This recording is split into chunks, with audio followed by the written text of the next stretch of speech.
Welcome to Foundations TV, everybody. We are here on location meeting with Dr. Prabhat Kaushik today, who is visiting from India.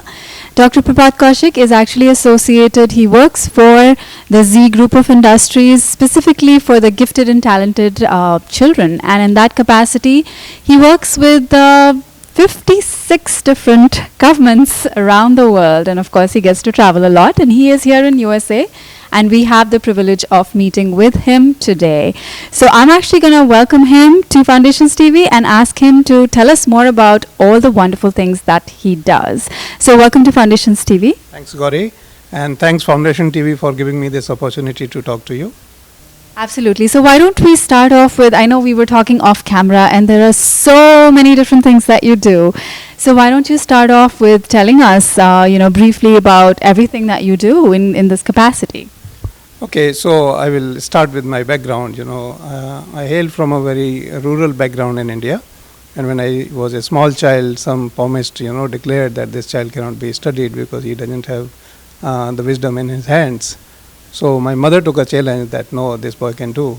So she started working on me, and I could do lots of education. I did my MSc, I did my PhD, I did my MBA, I did my law, I did my highest degree of education in Australia for training and assessment.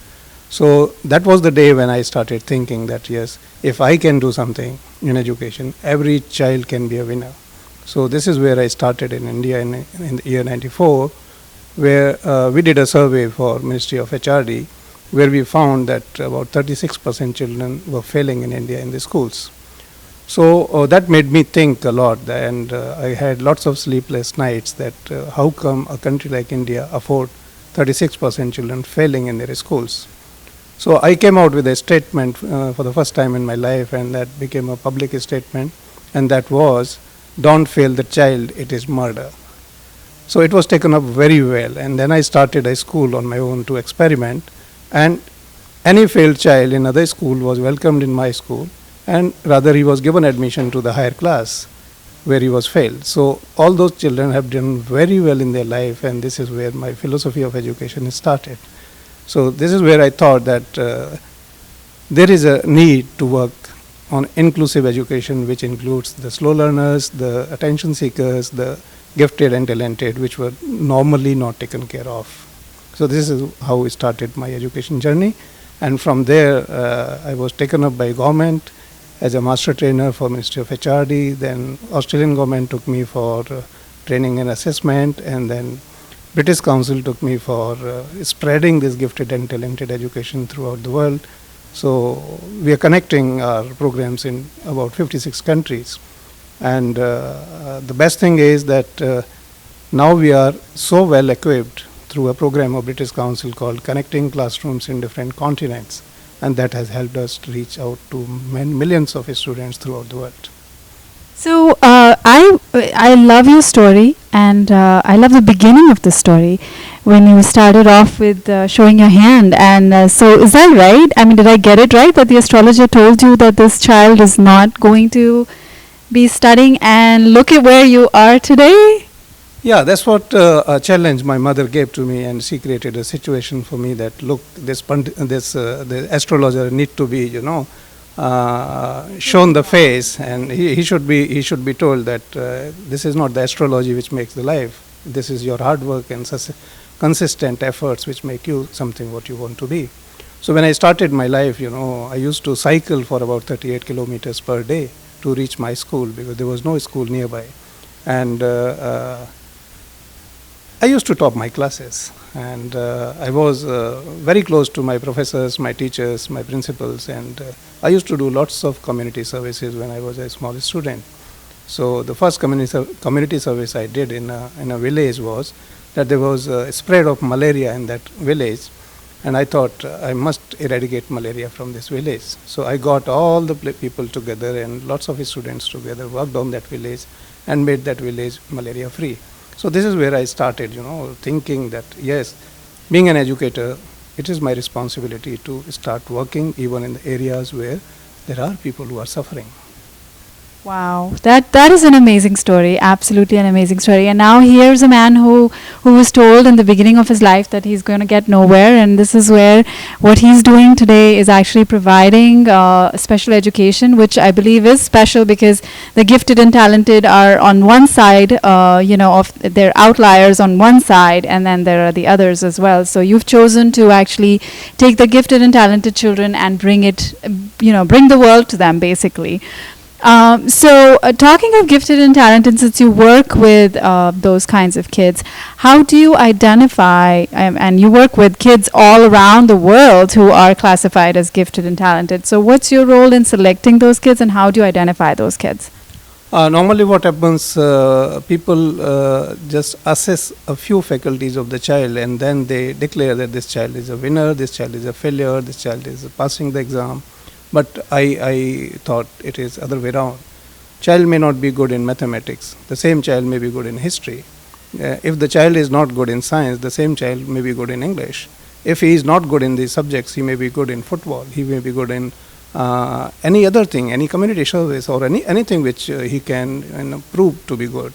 So only the thing is that we need to give the chances to the child to talk about himself, and from discussion with the child and then giving him some psychometric tests, then observing him, then looking at his behavior, looking at the parental feedback, looking at his teacher's feedback, then we frame an action plan for the child that this is what it is required. Normally in all classrooms throughout the world, what I have seen is average children are taught. So these weaker ones are not taken care of. Gifted and talented are always left over because they ask questions, and teachers at times do not answer those questions, and this is where these genius children become perverted genius. So I took up this task in my mind that if I can work on this area, probably my life is going to be very bright. So I was a little greedy on that thinking, if I can work for these children, I think I will work for myself as well. Because it was a good example of my life itself, because I was declared to be not fit for education at all, and today probably in India I am the highest qualified professional. So after the identification of the child is done, then I advise to the teachers that look, there are three categories of the children, those who are a little weak, those who are average, and those who are gifted and talented. So we need to spot which area the child is talented. So after spotting that area, we need to give them little more extra support, little more extra content, little more extra activities. So when we start doing this without letting the child know, because I hate branding a child. A child cannot be branded whether he is stupid or he is intelligent or he is gifted or he is weak or slow learner. I don't believe in those words. I believe child is a child. So once child is a child, you need to work in such a way that he never comes to know I am a gifted child or I am what. So in natural process, the child picks up the content, the delivery of the content in such a way that I can make something in my life. To give you an example, a child came to my school whose father was a vegetable seller, and this child was very bright, but everyone else told me that this child cannot study because he never focuses. So I got into the details why the child was not focusing, because father was beating the mother every day after drinking in the evening. So the child's focus, child's concentration was tarnished. So I thought to bring this child to my place, and I kept this child for 2 years with me in my hostel. Today this child is one of the leading professionals in the country in terms of technology. So he passed through IIT and doing lots of good things. Yeah, and this is the child who started a project called Let's Make India Green. So he came out, just to tell the viewers of Foundation TV that this boy, whose name was Santosh, this boy thought that how India can be made green. So there were 3,000 students in the school. Every student was to, they used to bring the toffees, the cookies, the chocolates for their birthdays. This boy thought that this is a wastage of money for the parents, and at the same time it spoils environment and health. So this boy thought that, came to me and he gave me an idea that it's a huge campus, can we plant trees on the birthdays? So each child, he spoke to each class, and each child was made to bring a small sapling. of his choice and put it somewhere in the corner in the school. And today that school has about 5,000 trees. So this is how, things, the school became a kind of resort. So if I take an example of Santosh, since he was not able to focus because of his parental background, the one idea clicked to him and he was appreciated by entire community. This boy started working very well and today he is a technocrat in India. That's how I believe that this gifted and talented can be spotted without making lot many efforts. Only thing is a teacher need to think that there are gifted children in my class. So that is such a lovely story about a child, and I know your school is not primarily focused on the underprivileged students, but this story that you just told us is about a student who was underprivileged. So are there other underprivileged students as well that you have helped? And if yes, do you have like a channel defined now, like a non-profit or something that would help those kinds of kids? Yeah, in fact, I started working on a couple of children where I found that the parents can't support their education or the child lost parents. So when I was working on these children, I realized that my wife used to ask me at the end of the month, where is the money? I used to say the money is used for the kids, and she supported me. Then I thought that I singly can help not many students, very few students. There's a limit. So I started working on this, and then I spoke to some of the like-minded people who said, yes, we need to make it bigger, because I must have worked in my own capacity over about 100 children. Out of 100, there were, a huge percentage of successful children. That's what motivated me to create a foundation, not for profit, which was joined by my like-minded friends, and all they said that we are ready to donate anything to the cause of this. So in the beginning, I was afraid of taking monetary donations from the people, because then people want to govern that organization if they have contributed something monetarily. So I told those, friends that you come to my school, pick up these, children, help them in education. The rest of the things I'll take care of. Slowly, those children were built and they grew like anything in their lives. Then I thought that I can expand myself to this. So this Vidya Foundation Trust came into existence, which is not for profit, registered with Government of India and having all tax exemptions, etc. So now the people like Banu, who invited me to US I have been coming earlier also for the schools. Like I worked in Menard School, High School, I worked in Bedford School, I worked in a couple of more schools earlier. I worked in some schools in Texas also, so it's not a new place for me. When I was here, Banu requested me to come over, and he was planning for his daughter's graduation party. So his daughter and he, when they visited my school, they saw 4 children who lost their parents. 2 children whose mother is on the deathbed, and 2 children's parents died in an accident. So he somehow asked her daughter to speak to these children, and Dr. Amrita spoke to these children and she felt touched. So she said, Uncle, since you are doing it here, I would like to do it during my my graduation party.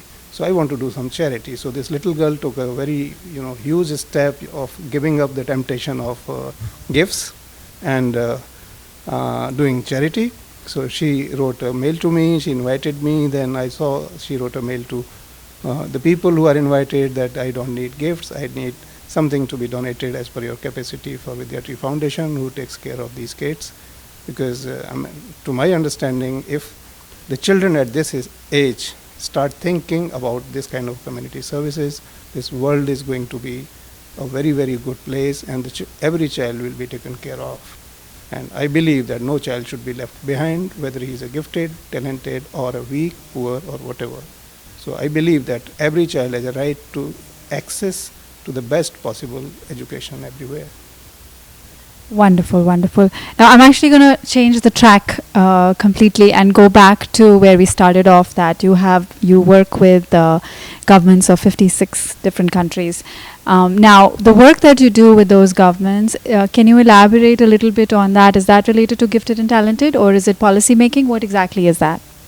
In fact, when I was interacting with the British Council, I found out that they were doing in their bit in different schools in different countries.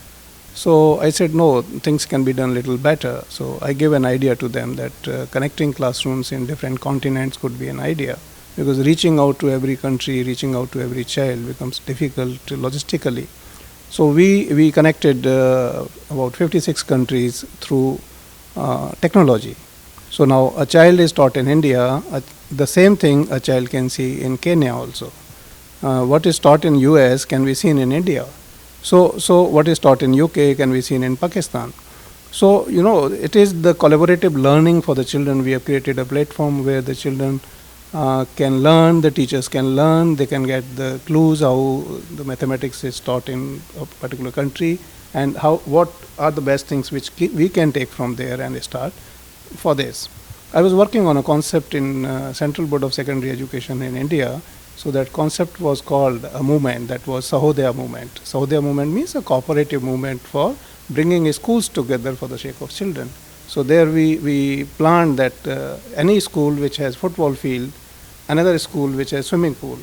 So I came up with an idea that why not the school which has football field should be accessible to the children who do not have football field, and the school which has swimming pool and the children from football field school should go to the swimming pool. So likewise we started a movement, and this has helped a lot to the government also, to the schools also, to the kids also.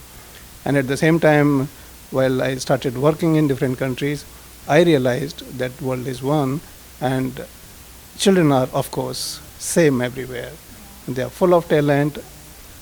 My submission to all the teachers community has always been and will be, spot that potential, spot that unique potential. There is no child who is born on the earth who doesn't have potential. Every child has some unique potential. This is our responsibility as educators to find that potential at a very right age and then support the child for that potential. That's how I work for all those countries, and it's not to do much with the policy.